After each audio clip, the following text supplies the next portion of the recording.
Hi everybody and welcome back to Pyjama School. I'm so happy to have you here. I hope you've all had a really lovely Easter break and that you had lots of lovely time with your family and that you had some Easter eggs as well. Oh my goodness, I ate one that was bigger than my head, and then afterwards I wasn't just full of chocolate, I was a bit full of regret as well. But it doesn't matter really, because you can do exercise and things as long as you're doing things in balance. That's when it's all good. So I hope you've had a lovely time and that you've eaten lots of chocolate and had lots of lovely family time. We're going to get back to our learning now, but before we do, I just want to share something with you. My class, you might remember, we had a little helper when we do our phonics, and look who it is. It's Jerry the lemur from our class. He's come back to help us with our learning. Are you excited as well, lemur? We've got two now, yay! So should we get going with our stretches and we can do our learning together? Okay, let's get ready. Here's our order for the day. We've got a stretch and a warm-up, a bit of phonics with help from our lemurs. We've got some maths, and we're going to be doing some place value today. We've got English, and we've got a bit of topic at the end. Just to show you those again, we've got all of these coming up today. Are we ready? Let's get going. Find space in the room and stretch your arms out so that you're not hitting anything. I like to do this little windmill thing just to see that I'm not going to bump into anything. So when you've done that, stretch up really high. Give that body a stretch after our nice Easter rest. And see if you can try and touch your toes as well. Don't push too hard. The more you practice that, the easier it gets. Roll your shoulders back. And let's roll them forward. I'm going to let Jerry the lemur do the honours today and lead the stretch. So, you ready, Jerry? Okay, I'll just bring you to the front here so you can see him.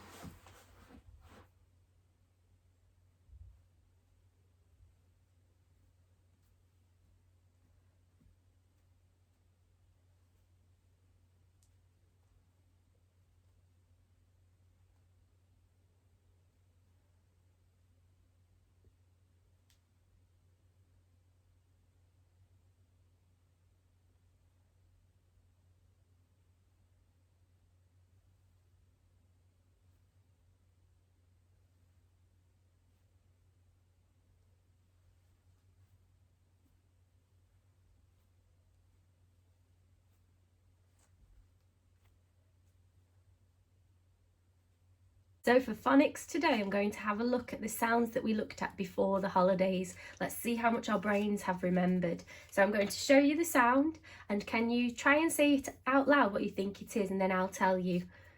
What's this? O and U make ow, ow, shout it out. Another sound that's the same but spelt differently. Ow, ow, brown cow. A better letter. Start the car. That's not fair. Or, shut the door. You're, sure it's pure. Oh, goat in a boat. Nurse with a purse. I, fly high. Well done if you got those. Okay, I can see you've got something in front of you there, lemur. Should we have a look? It's your bag of tricky words, isn't it? Let's take a look. Thanks, lemur. Do you want to choose, Jerry? Okay, can you choose this one from here? We'll see if we can remember it. Oh, okay. So we've got this one here. Can you remember what that word is? S-A-I-D. Said. The word is said. It's really weird. So we underlined last time where the tricky bit is. A and I is the tricky part. Okay, the next one. Let's see. We've got, upside down. W-A-S spells was. Well done if you got that one. Oh, this is a long one, Jerry. Well done. We've got F-R-I-E-N-D. This one is when I like to pretend to have the hiccups and go friend, but it actually says friend. Okay, we've got stool. No, it's school, isn't it? Well done if you read that one perfectly. Okay, we've got S-O-M-E. Some. Some. That's the weird at the end there, O-M-E. We've got quite a few in here. We've got through lots last half term. T-O-D-A-Y spells today. Today. And that's the end of our bag. We finished it. Thanks, Lemurs. So at the top here we've got all the sounds that we've learnt so far. So if you want to pause the video and just test yourself at reading those, you can. It's just the sounds we just looked at then. Under here, I've got a secret word that I've hidden, and it's got one of these sounds inside it. So I'm going to show you the secret word, and can you have a try at reading what it says? So it's S, M, R, T. Smart, smart, smart. So it actually has our R start the car diagraph in it. Smart. Smart can mean if you're well dressed and you look quite tidy, then you could be seen as being smart. Or sometimes people use it to mean clever. So, oh, you're very smart, aren't you? That might mean you know a lot, or you're good at thinking of things. Okay, so today our sound that we're going to focus on is this one. O and I making the oi sound. And the way we remember this is oi, oi, spoil the boy, spoil the boy. So when you say someone's spoilt, it means they get everything they could ever want. And sometimes it can make them a bit greedy. So for our oi, oi, you could draw a little picture. You could write the sound oi and then draw a picture of a little boy who's really spoilt. So maybe he's got everything he's ever wanted. He's got huge teddies. He's got £1 million. That's just a stack of money there. He's got coins everywhere as well. He's got a new hat, and he's even got a pretend car, like one of those little toy ones. You can draw all the things you might think of if you were to think of somebody who's a bit spoilt and they've got all the things they could ever want. Okay, have a go at that one in your book, drawing spoil the boy. If you want to, you can even have a go at writing. Oil, sp, oil, that's a tricky word, boy, b, and the oi at this one is different. When it's at the end of a word, oi is o and y, o and y. This one's usually for the middle or the beginning of words. This one is for the end of words. Spoil the boy. So I've written 4 words underneath here that all have our oi, oi sound in. So what I'd like you to do now is, can you pause the video and try to read these 4 words? Okay, now that you've unpaused, let's have a look at how to sound these out. We've got k, oi, l. Coil. Coil is kind of like when something's wrapped around like this, like that. So if you've ever seen a spring or a slinky toy that's coiled around, it means something twisted around itself lots and lots of times. This one is s, oi, l, soil. And that's where you put seeds, and it grows, it's in the garden and seeds can grow in it. Soil is that brown stuff, isn't it? That's made of earth. The next word is t, oi, l, toil. That's probably a new word for a lot of people. So toil is when you work really hard at something, it's a bit of a struggle. So you might be toiling through something very hard. So hopefully our work today isn't too much of a toil for everybody. It's not too hard, but enough challenge to keep our brains active. The next one, b, oi, l, boil. Boil. So sometimes if you switch the kettle on for a cup of tea, or your mummies and daddies probably do it, or your adults, the kettle starts bubbling and getting really hot, and that's when the water boils. It's boiling hot. So all of these have the oi sound. Can you see where the oi sound appears in the word? Is it the beginning, the middle, or the end? Okay, and these, it is actually in the middle, isn't it? In that one, like we talked about before, when it's at the end of a word, it's oi, like this, oi. Okay, when it's in the middle, it's o and I. Okie doke. So, there's actually another word, I'll write it on here. This is an example of when that sound can be at the start of a word. So this one's just oi, ul, oil. We can use oil for cooking. You can put it in the pan and it starts to sizzle. So that means that this sound can go at the beginning of a word. It can go in the middle of a word, but it doesn't really go at the end of a word. In fact, I can't think of a single word with that spelling at the end. Let me know if you can, but off the top of my head, I don't think it exists. Okay, I'm going to set you a challenge on here now. I've written some lines on here and I've given you a little clue there. So the first word we're going to spell, you don't need to actually write these lines. They're just to give you a clue if you get stuck. Can you help Jerry spell the word tin foil? I've written tin there for you to help, but what I'd like to see you spelling is the word foil. Oil. Pause the video now and have a go at spelling tin foil in your book. Okay, the next word that I'd like you to help Jerry spell is coin. Can you spell the word coin? K-oy-n. Remember, all our spellings are going to have this oy in them. Pause the video and try to write coin. The next word I'd like you to write is the word boing. So when something's jumping along, it might be going boing, boing, boing, b-oy-ng, boing. Pause the video and have a go.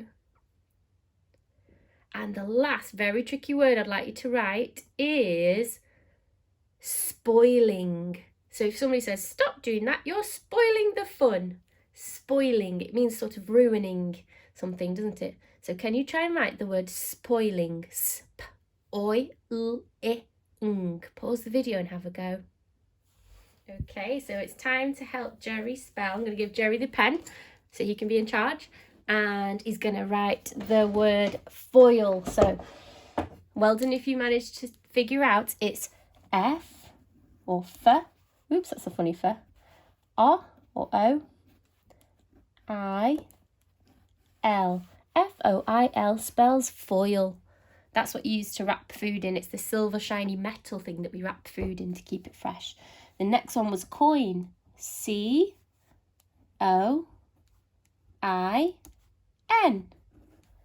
Well done.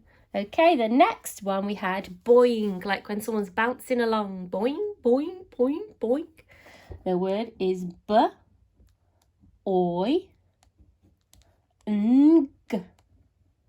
B-O-I-N-G spells boing. And the last one was really hard because it had a root word that was spoil, and then we added a suffix at the end. That means a little jigsaw piece to change the word, and that was ing. So we had spoil, oops,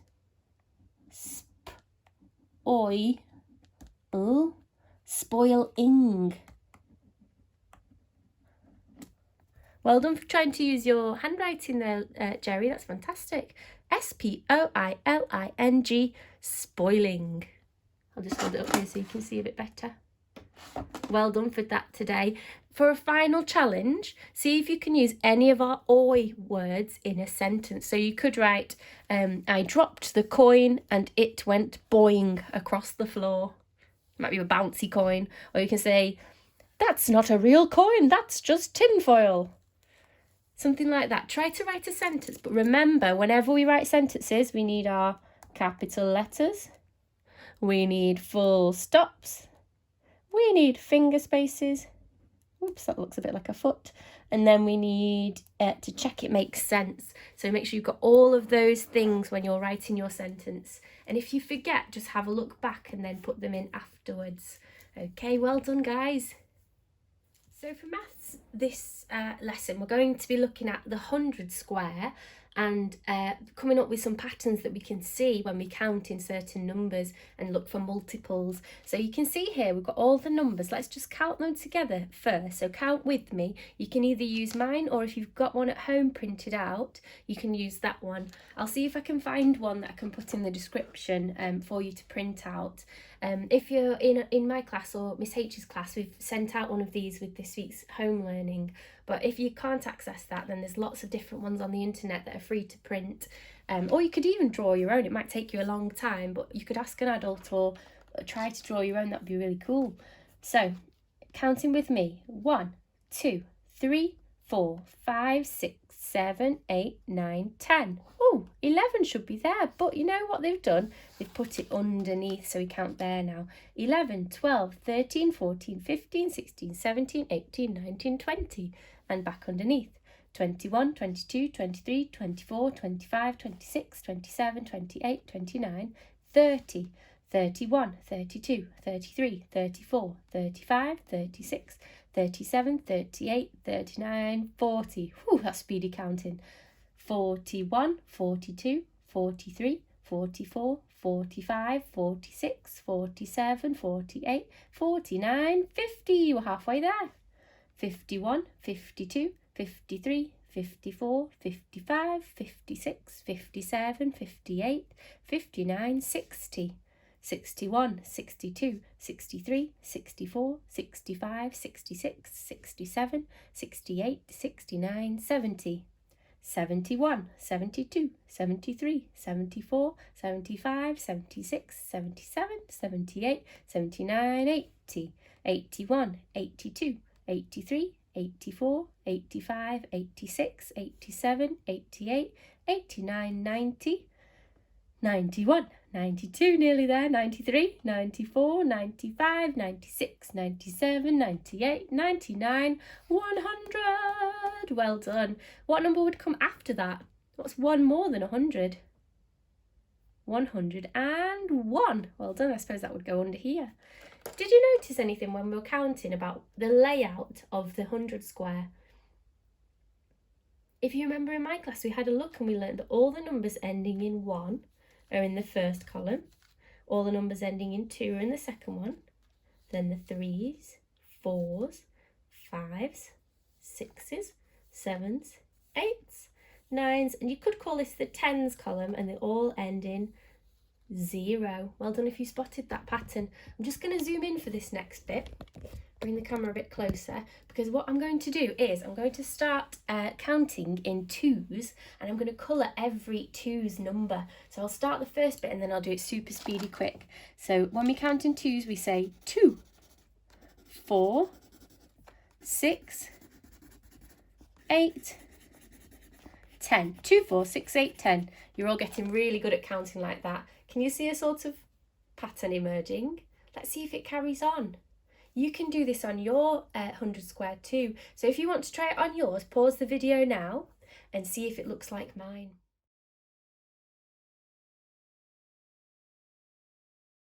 Phew, that took me a long time. So I've got all of my numbers that I count in 2s coloured in. If you want to have a super challenge, you could pause the video now and just count back all the numbers that you've coloured in. You might have used a different colour, but I'm starting to notice that all the coloured numbers have things in common.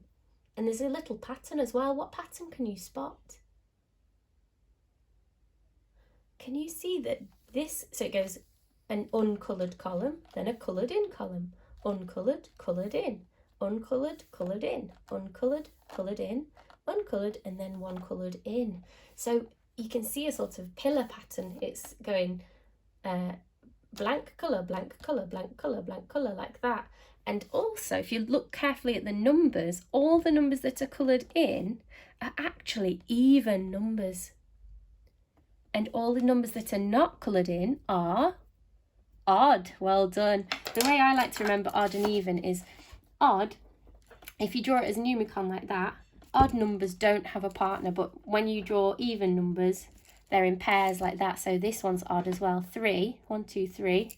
Can you see that's 3 in numicon? They've got a partner, but there's an odd one out. And when you do 4, they're both in pairs. So that one must be even. Same with 5. Partner, partner, odd one out. So when you think of odd numbers, they've got this odd little extra one, so you can't divide it by 2. You can't split it into pairs equally. Okay, so the next challenge we're going to do is, we've counted in 2s and coloured them in. We're going to now count in 5s and colour them in. So I'll just start off on here. So the first one we're going to colour is the number 5. And it goes 5, 10, 15, 20. Pause your video now and try and colour them all in, and I'll do mine speedy quick in a moment.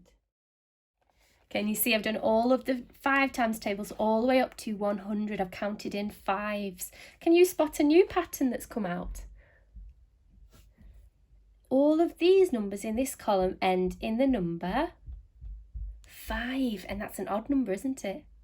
And then all of these numbers are in a column as well, and they end in 0. So the rule that we figured out is when we're counting in 5s, all the numbers will either end in 5 or 0. Well done if you remembered that one. For the final challenge, I'm running out of colours to use actually, we're going to count in 10s. You might already predict what's going to happen. Predict just means make a sensible guess. So if you've predicted what it will look like now, maybe you could pause the video and tell someone who you're learning with. But I'll show you really quickly what it's going to look like when we count in 10s. In fact, we can do it together.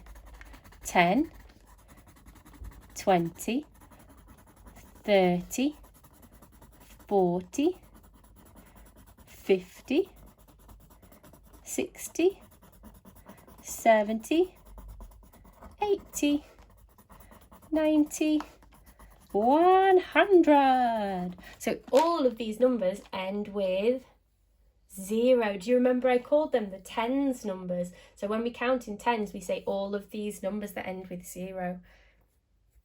If your picture doesn't quite look like mine, or maybe you've got some accidental coloured in squares like that one, don't worry about it. All you need to do is just go through and put a cross through any that don't quite fit the pattern, and just double check to make sure the numbers you've coloured in are the correct ones to fit the pattern. We're counting in 2s, 5s and then 10s. I just find this a nice exercise to be able to see how numbers relate to each other and the patterns we see when we're counting. Well done for that, guys. For English for the next 2 weeks, we're going to be looking at a story called The Naughty Bus.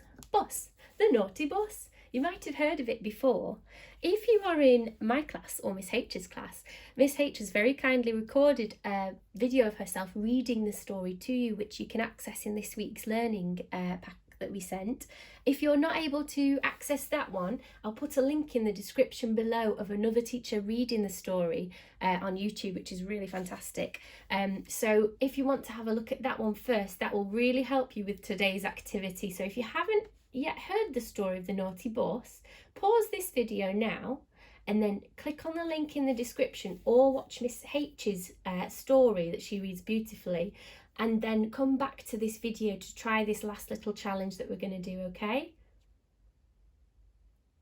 So we're ready to go. Have you heard the story of the naughty bus? Your challenge today is like the one we did before the holidays, when we did a story map of the 3 billy goats gruff. So what I'd like you to do today is make a story map of the naughty bus. So see if you can remember all the different things that happen in the story. So I'll start us off. First thing that happens in the story is that somebody gets a gift. They get a little gift box like this. I've tried to make my drawing look a bit 3D by doing giving it a bit of height there. So I'm going to write the word gift, so I don't forget we've got a gift. Then after that, they open it up and it's a bus. An easy way to draw a bus is to do a rectangle and then 2 little circles for wheels, and then you can do some little squares all the way across to look like windows, like that. You could even give your bus a face if you want to. So there's the bus. Then after that it says don't forget to say thank you. So I'm going to write the word thank you. Is really important to show manners. I know that in my class you're getting really good at that. I can't believe it. Sometimes when I hand your books out, you are so polite, and I think it's beautiful. Okay, the next thing that happens is he says, I'm a London bus, and there are lots of tall buildings here and lots of traffic. So you could draw your London bus a bit smaller this time, so we can draw some big tall buildings around him. In the book, are they real buildings, do you think? No, they're made of blocks, aren't they? It's like block buildings, like as if somebody's playing a game, because it's a toy bus really, isn't it? Then after they go to London, I'll just write London, it's a very strange spelling, London. After that, they go, there are people waiting at a bus stop, aren't there? But in the book, it's not people, it's sort of little teddies and dolls. So we've got teddies and dolls waiting at the bus. I'm going to draw some of those. And they're waiting, so I'm going to try and write the word wait. Ooh. A, spelled with A and I. Waiting. But what does the bus do? Drives right past them. Da, da, da, da. Speedy speed. That sometimes happens in real life, doesn't it? When the bus gets too full, it can't pick up any more people, so it goes, sorry, and has to ride right past them. Then after that, they say to the bus, come to the table, bus. So I'm going to just draw a table like that.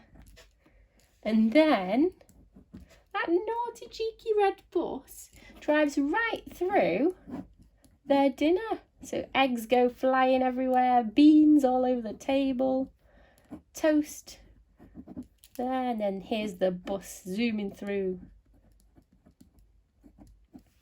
Wow! So it's zooming through the dinner. I'm going to write sometimes when I draw things, I like to write the words on, because if I come back to that picture, I might not remember exactly what it was I was drawing. So these key words do help to remind us what we were actually drawing. So after these bits of the story, can you tell me the rest of the story and what happens? If you don't mind sharing your story maps, I would love to see them as well. Remember, you can share them on our class blog or on Twitter or Facebook. So do let me know how you got on. For the last little bit today, what I'm going to do is I'm going to talk to you about plants and seeds, or I've written here seeds and plants with an exclamation mark at the end. So I've got here 2 packets of seeds which you can get from garden centres, or you can buy them online. That's where I got mine from. I got mine from the internet. So here I've got, what kind of thing do you think these seeds will grow? Tomatoes, and the picture there helps us as well. Usually they have a picture of what you're going to be growing on the front, and this one is a type of tomato called a moneymaker tomato. That's the breed that, or I think that's the word, the type of tomato that you're going to grow. It says fresh tasty vegetables. Underneath here I've got another vegetable. Do you want to have a look what it is? Da, da, da, da. Actually, I've just had a thought. I wonder if chilies are vegetables, or if they're technically a fruit because they have seeds. If you know, will you let me know? Because I'm not sure. So here we've got some peppers. We've got peppers here, and it says hot chili mixed. Ooh, they're going to be spicy. I think I'm quite excited to grow these, to be honest, so I can add some spice into my food. So when you look at seed packets, on the front it tells you what you're going to be growing, and then if you turn it over, this bit with lots of writing, it can sometimes feel like a lot of writing.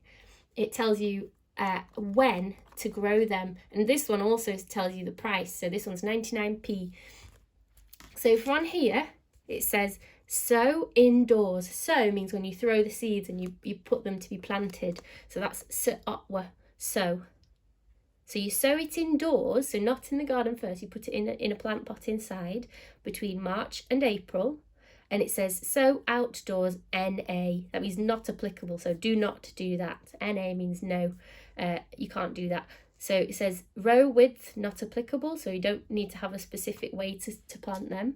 And then it says harvest. Do you know what harvest means? Can you see that? Harvest. Harvest means when you get to collect the fruit or the vegetables that you've grown.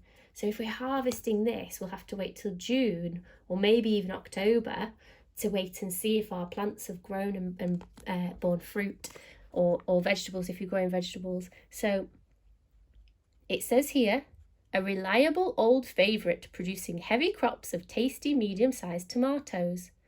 And here's some instructions for indoor planting.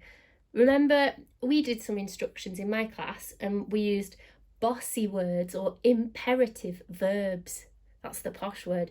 Bossy verbs, where it says do this, mix that, plant that. It doesn't say, please will you sow this in the garden. It's very bossy. It says do this, do that. They're imperative verbs. So on here it says sow seeds. It doesn't say please, it just says do it.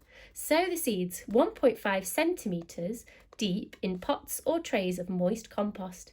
Be careful not to overwater. Store in a warm location at an that means a rough temperature, approximate temperature of 18 degrees. When the seedlings are roughly 6 inches high, transfer to larger pots and reduce the temperature to 16 degrees. Oh, this is quite complicated. Then it says the plants can be moved to an unheated glass house in April or hardened off and planted out from June. Support the plants when needed, limit each plant to 4 to 5 trusses and pinch out the side shoots. I'm not a very good gardener, so this is new to me, but I'm going to try and figure out what it means and have a go, because that's what it's all about, having a little go. Feed regularly with a tomato feed. So as well as using water and special soil, you can buy extra kind of nutrients that you can pour into the water so that your tomatoes are really happy and well fed. These ones here is for our chilies. And it says, so indoors, February to April. So it's April now, so it would be a great time for me to start growing these indoors. It says, in pots or trays of seed compost, sow thinly, that means don't put too many in one place. Cover with a fine layer of compost, that's a little bit of compost. Firm gently, that means kind of pat it down, and keep it moist. Okay, so I'm going to have a go. I think I'm going to have a try at planting these seeds. I'm going to do that tomorrow in our next video. So if you have some seeds at home that you're able to plant, have a look through the back of it with your adult and make sure it's the right time of year, the right month to grow. You could even see when to harvest. This one is July to October. So you can see when to harvest them as well. And see if you can plant some seeds and watch them grow over the next term. If not, I'll be doing it on here so you can keep an eye out for mine. But I'm quite new to gardening, so I'm going to try my best and just see how it turns out, okay? Thank you for joining in with me today and with the lemurs. We've had a great time having you with us. I hope you've not found the work too tricky today, but that it was enough of a challenge. So do let me know how you've got on. I'd love to see pictures and bits of learning that you've done or any stories you'd like to share. Remember, we've got the class blogs as well if you want to share on those. Let me know how you're getting on, but otherwise I will see you tomorrow and have a lovely rest of the day. Bye!